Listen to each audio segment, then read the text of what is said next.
السلام علیکم ورحمۃ اللہ وبرکاتہ۔ معزز سامعین و سامعات، جیسا کہ آپ کو معلوم ہے پردے کے لحاظ سے بہت باتیں بنائی جاتی ہیں کہ یہ پردہ کرتے ہیں، یہ کہاں سے آیا، یہ ہے اور وہ ہے۔ تو ہم اس میں دلیل کے ساتھ مفتی طارق مسعود کو سنیں گے، کیا ان کے دلائل مضبوط ہیں، اور ان کے دلائل آپ دیکھیں گے کہ قرآن سے ہیں۔ تو انشاءاللہ ان کی ویڈیو کو سن کر عمل کریں گے، اور جتنی بھی مسلمان ماں بہنیں ہیں سب پردے کا اہتمام کریں گی۔ یبدین زینتہن الا ما ظہر منها، کہ اپنی زینت کو ظاہر نہ کریں مگر وہ زینت جو عام طور پر ظاہر، یعنی وہ اعضاء جو کھلے ہی رہتے ہیں۔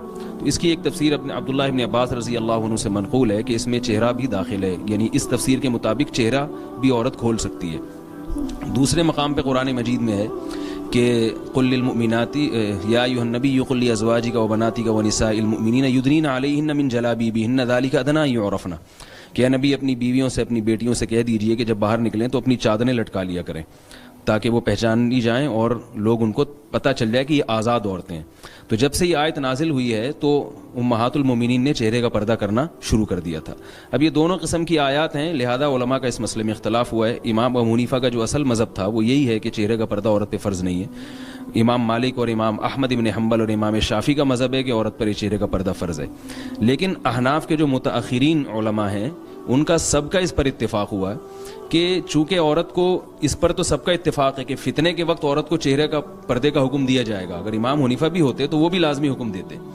تو وہ اختلاف ماضی کا ایک اختلاف تھا جو ماضی میں رہ گیا۔ اس پر اب سب کا اتفاق ہے کہ یہ دور صحابہ کے دور کی طرح نہیں ہے۔ صحابہ کے دور میں 4 بیویاں بھی تھیں، درجنوں درجنوں باندیاں بھی تھیں، پھر ایک تقویٰ بھی تھا۔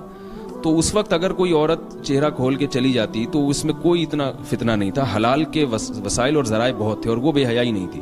ہمارے زمانے میں اگر کوئی شخص یہ دعویٰ کرتا ہے کہ جوان عورت چہرہ کھول کے مرد کے سامنے بیٹھے اور فتنے کا اندیشہ نہیں ہے تو وہ، میں سمجھتا ہوں کہ وہ خود حقائق کے خلاف بات کر رہا ہے۔ تو اس لیے اگرچہ مسئلہ اختلافی ہے لیکن اس میں فتنے کو اگر آپ دیکھتے ہیں تو ظاہر ہے بہت ساری چیزیں ایسی ہیں جن پر شریعت پابندی لگاتی ہے کسی علت کی وجہ سے۔ جب وہ حکم علت پائی جاتی ہے تو شریعت اس کو کیسے، امام ابن تیمیہ رحمہ اللہ نے 7ویں صدی میں جو گزرے امام ابن تیمیہ، انہوں نے لکھا ہے کہ 7ویں صدی کے بارے میں لکھا ہے کہ باندی کو بھی پردے کا حکم دیا جائے گا۔ حالانکہ باندی پر سر کے بال چھپانا بھی فرض نہیں ہے، باندی پنڈلیاں بھی کھول سکتی ہے، باندی پر تو پردہ ہے ہی نہیں، وہ اپنی کلائیاں بھی کھول سکتی ہے۔ لیکن ابن تیمیہ رحمۃ اللہ نے لکھا ہے 7ویں صدی ہجری میں کہ اس زمانے میں باندیوں کو قطعاً اس کی اجازت نہیں ہوگی کہ وہ سر کے بال کھولے اور اپنے بازو کھولے، فرماتے ہیں کہ بہت بڑا فتنہ ہوگا۔ تو آپ 7ویں صدی ہجری میں دیکھ لیں کہ اس زمانے میں وہ کہہ رہے ہیں فتنہ ہوگا، تو ہمارا زمانہ کو اگر ابن تیمیہ دیکھ لیتے تو کیا؟ تو اس لیے حقائق کے، زمینی حقائق کو سامنے رکھ کر بات کرنی چاہیے۔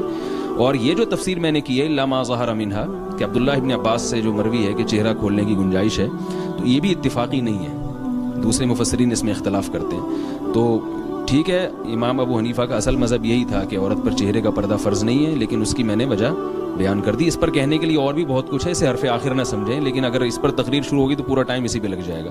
یہ کوئی حرف آخر نہیں ہے، اس پر اور بھی کہنے کے لیے بہت کچھ ہے۔